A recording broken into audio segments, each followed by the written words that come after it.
Good day. Welcome to Western Hills Baptist Church. Book of Esther today. We're going to be going through chapters 5 and 6.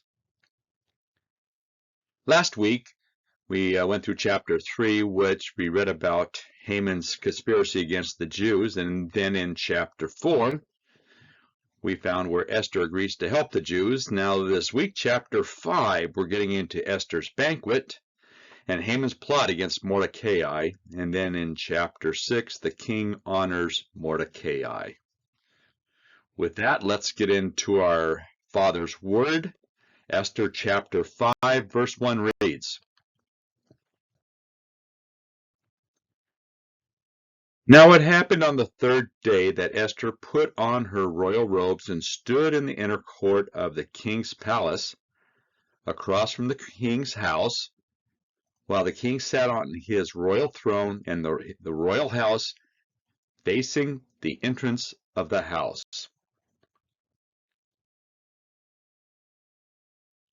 On the third day. So on the third day, in other words, after the fasting was completed, if you recall the last chapter, they were fasting. So after the fasting was completed, Esther dressed up in her royal splendor. She put on her royalty and went into the inner court of the palace and in front of the king's hall there. And it says there the king was sitting on his throne in the hall facing the entrance. And from this position, the king, he could see Esther standing in the court.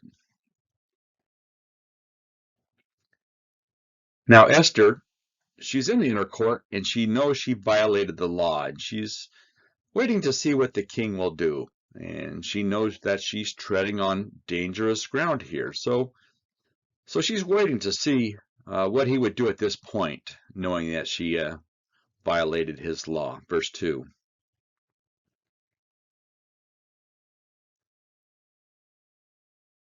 So it was, when the king saw Queen Esther standing in the court, that she found favor in his sight, and the king held out to Esther the golden scepter which was in his hand.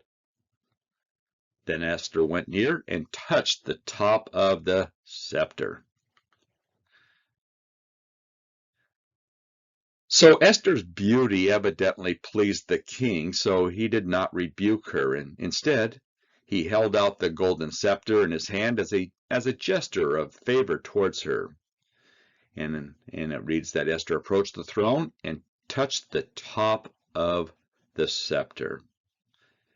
Now I have to imagine that Esther just wasn't standing there in the court with her head hanging down. I would bet she was trying everything she had in her to win his favors.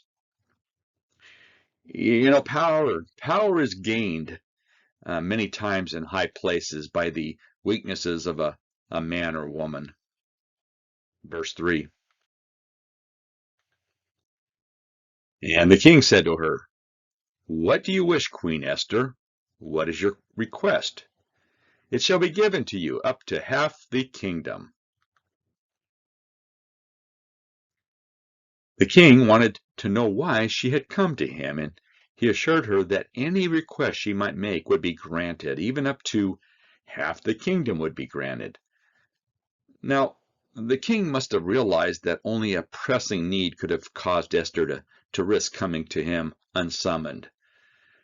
Now, this offer here of half the kingdom, this was probably an example of Oriental courtesy, and it was not necessarily intended to be taken literally.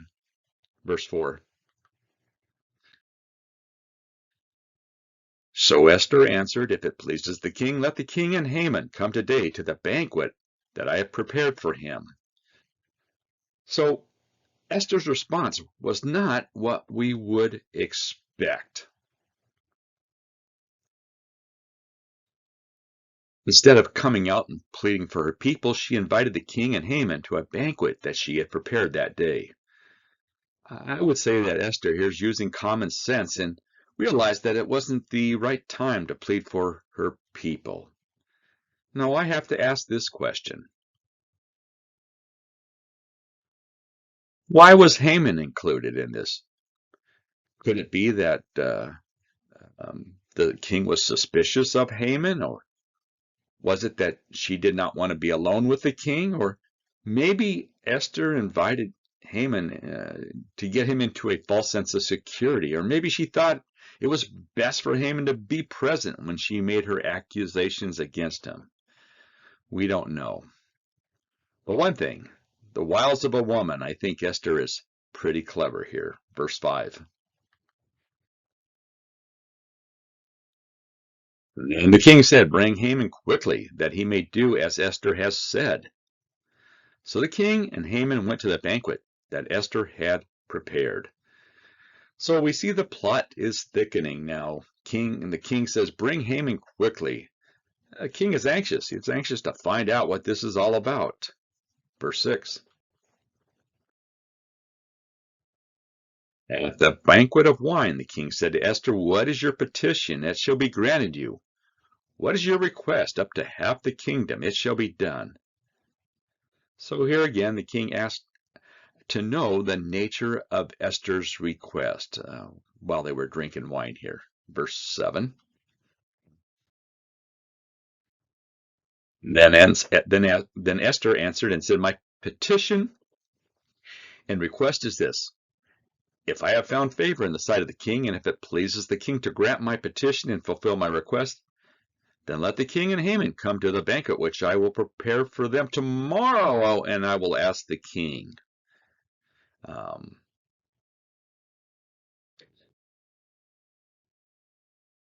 so for a second time, Esther has postponed the banquet, given a direct answer to the king. And instead, she invited the king and Haman uh, to a second banquet the following day.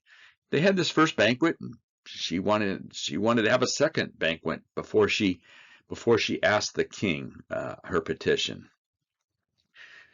And here she says that it would be at this time that she'd present her petition to the king. So in this big picture here, I have to think the king is probably thinking, boy, this is going to cost me. But ironically, if you think about this, Esther is preparing one more meal.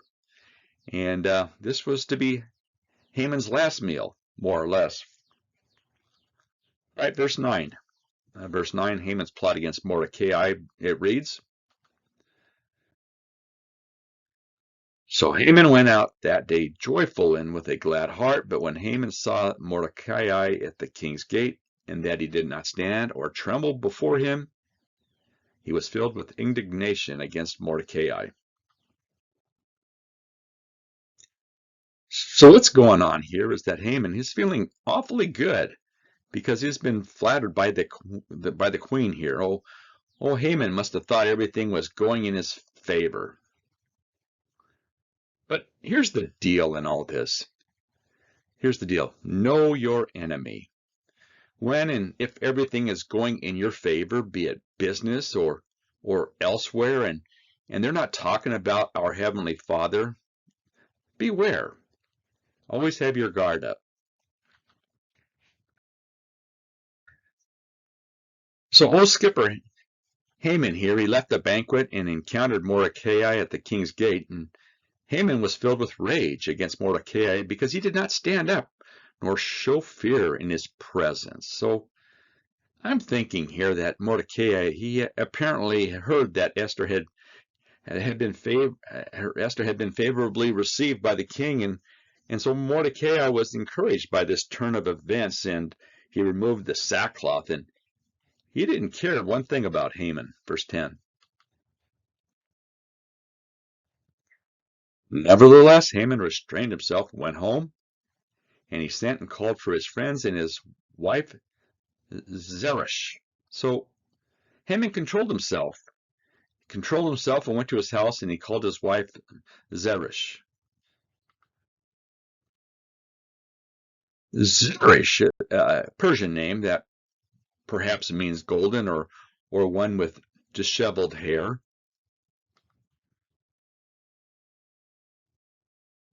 So Haman, he called his wife and all his friends together to tell him about the great honor afforded him by the king and queen. Oh, Haman's getting a big head here. Verse 11. Then Haman told them of his great riches, the multitude of his children, everything in which the king had promoted him, and how he advanced him above the officials and servants of the king. So, Haman, even though he was feeling a bit blue when he got home, he was happy. He was happy. Right. Haman had shared with his wife and his friends the glory of his riches and the multitude of his children, and he shared how the king promoted him and how he advanced him above the princess and the servants of the king. I mean, Haman here, his top dog now, and he's letting everybody know that. Verse 12.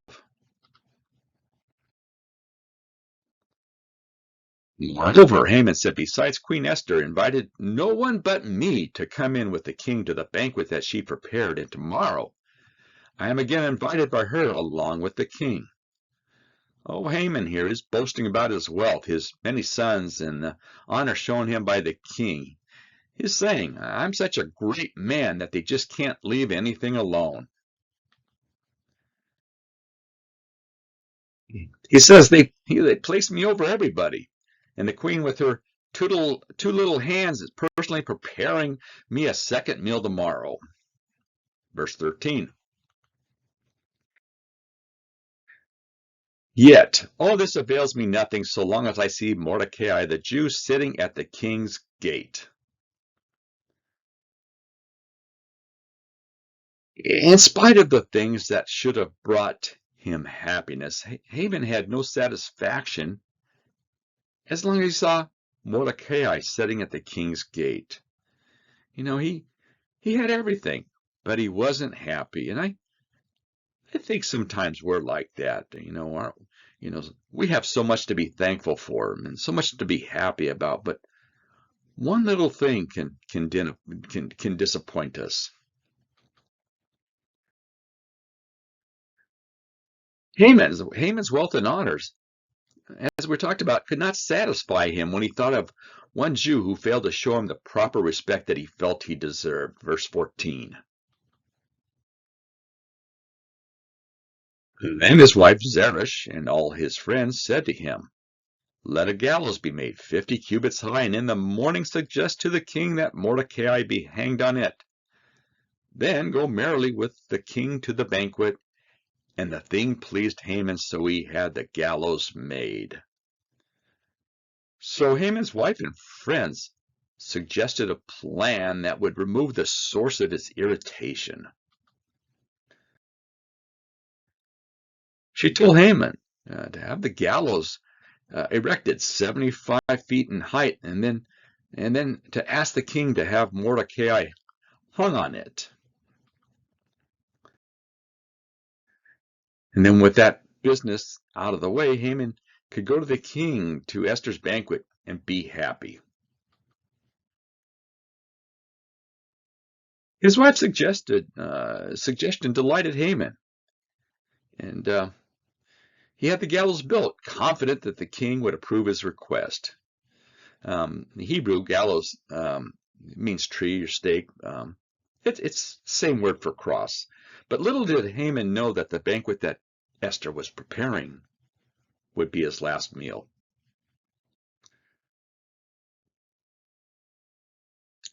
Okay, getting into Esther chapter 6, we find the king honors Mordecai. Verse 1 reads,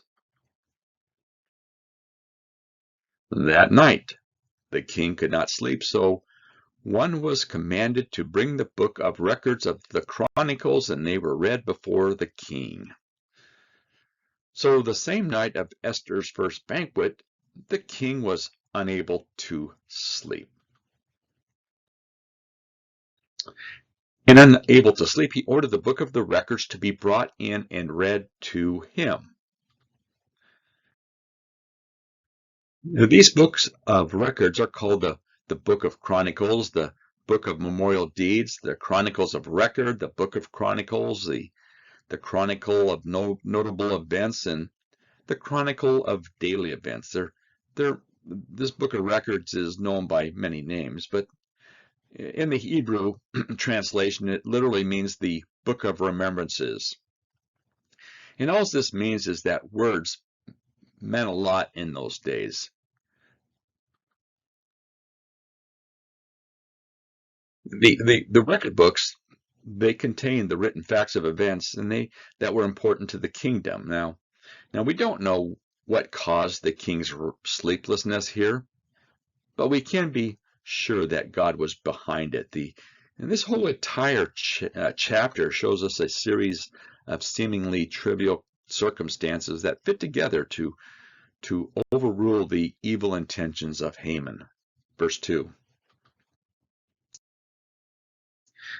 And it was found written that Mordecai had told of Bigthana and Teresh, two of the king's eunuchs, the doorkeepers, who had sought to lay hands on King Ahasuerus. If you recall, this is the account that we read in chapter 2, and these guys wanted to do the king in. Verse 3. Then the king said, "What honor or dignity has been bestowed on Mordecai for this?" And the king's servants who attended him said, "Nothing has been done for him." So the king asked about Mordecai. What was done for him? Well, nothing was done for him. We just sort of shut him off and let him right out there in the cold. Now, the story and the oversight must have disturbed the king, as it would be a reflection on him for not rewarding one of his benefactors here. Verse 4. So the king said, "Who is in the court?" Now, Haman had just entered the outer court of the king's palace to suggest that the king hang Mordecai on the gallows that he had prepared for him. Now, you'll have to appreciate the comedy in this chapter here. Think about this. We have old Haman. He's all steamed up with his anger pent up against Mordecai. I can see old Haman there. He's probably out in the courtyard huffing and puffing and is ready to get in there and meet with the king and have Mordecai hung on the gallows. Well, let's see what happens. Verse 5. The king's servants said to him, Haman's there, standing in the court. And the king said, "Let him come in." The king's servants told the king that it's Haman standing in the courtyard. Now we got to keep this in mind that it's pretty late at night, early in the morning. It seems a bit odd, but Haman wanted to make his petition. He was anxious. And it could very well be that Haman knew of the sleeping habits of the king. And this is yet another lucky coincidence that's often found in the book of Esther here. Verse 6. So Haman came in, and the king asked him, "What shall be done for the man whom the king delights to honor?" Now Haman thought in his heart, "Whom would the king delight to honor more than me?" So there's no formalities here. No formalities. The king beats Haman to the punch and asks, "What shall be done for the man whom the king delights to honor?" Of course, Haman with the big head assumed the king meant to honor him. After all, the queen had complimented him, so Haman thought. And this is one of the great ironies of the story, in that Haman was to decide how the man he desired to hang would be honored. Verse 7. And Haman answered the king, "For the man whom the king delights to honor, let a royal robe be brought which the king has worn, and a horse on which the king has ridden, which was a royal crest placed on its head." So Haman answered the king, "The man whom the king delighted to honor, let the royal apparel be brought which the king has worn, and a horse that the king rides."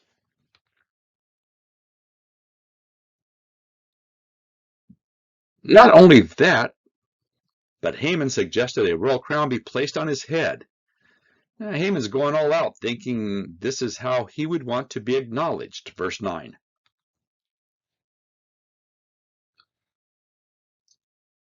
And let this robe and horse be delivered to the hand of one of the king's most noble princes, that he may array the man whom the king delights to honor. Then parade him on horseback through the city square, and proclaim before him, thus shall it be done to the man whom the king delights to honor. Oh, Haman, he can already see himself on top of that horse, and he can see the footmen running along in front saying that Haman is everything to the king. You can sort of see what happens if you get too wrapped up in yourself here. Oh, Haman, he didn't need any wealth, any money. He was rich. He was after status, and he wanted to be noticed and acknowledged by everyone. Verse 10. And the king said to Haman, really, take the robe and the horse as you have suggested, and do so for Mordecai, the Jew who sits within the king's gate. Leave nothing undone of all that you have spoken. Yeah, the king loved this idea. He ordered Haman to carry out the plan at once. Then for the first time the king named the man who was to be honored by Mordecai, and that was Haman's adversary.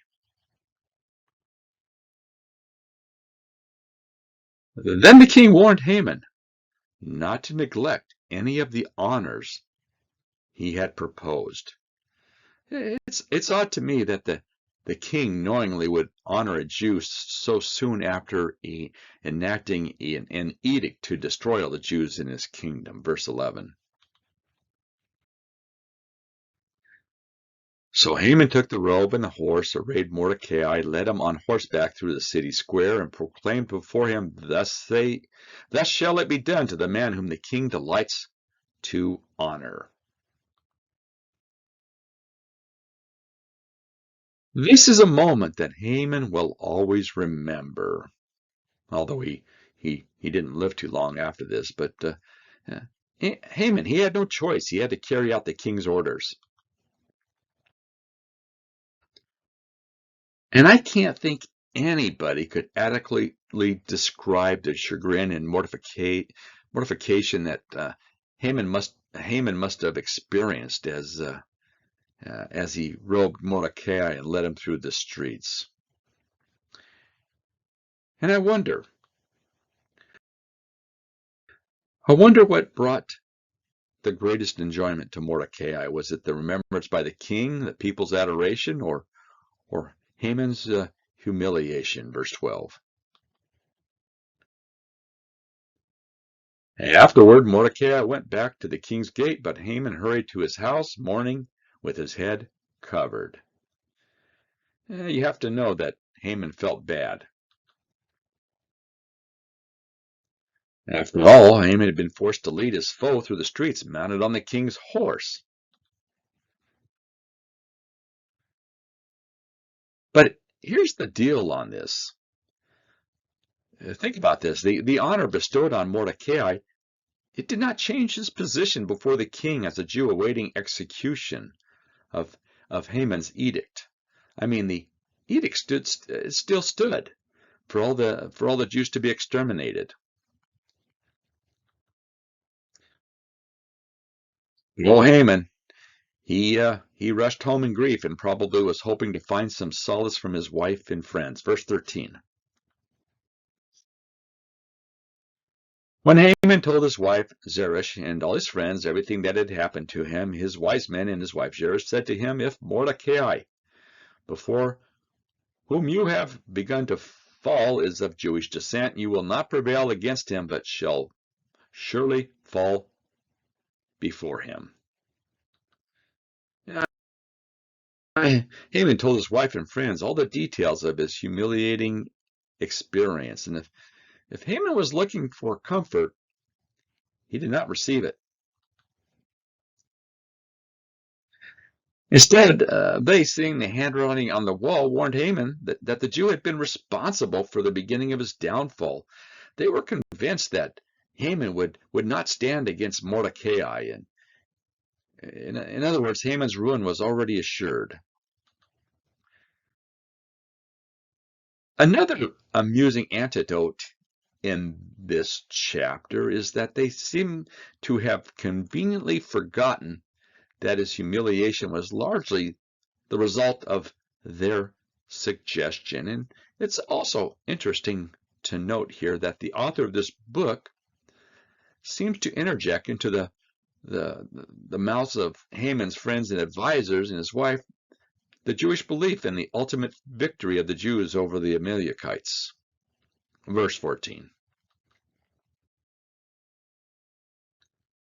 While they were still talking with him, the king's eunuchs came and hastened to bring Haman to the banquet which Esther had prepared. So the conversation between Haman and his friends was interrupted by the appearance of the eunuch sent by the king to escort Haman to Esther's banquet.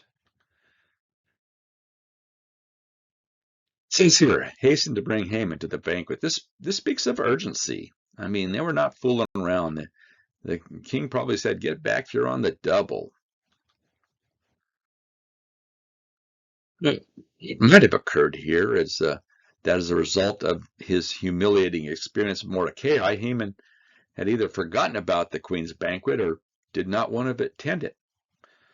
Another thought is that this was just simple protocol for guests to be escorted to a banquet of this significance. In any event, the eunuchs came with urgency to bring Haman to the banquet which Esther had prepared. Next week, we're going to get into chapters 7 and 8, where Haman is hanged instead of Mordecai, and Esther saves the Jews. Let us pray.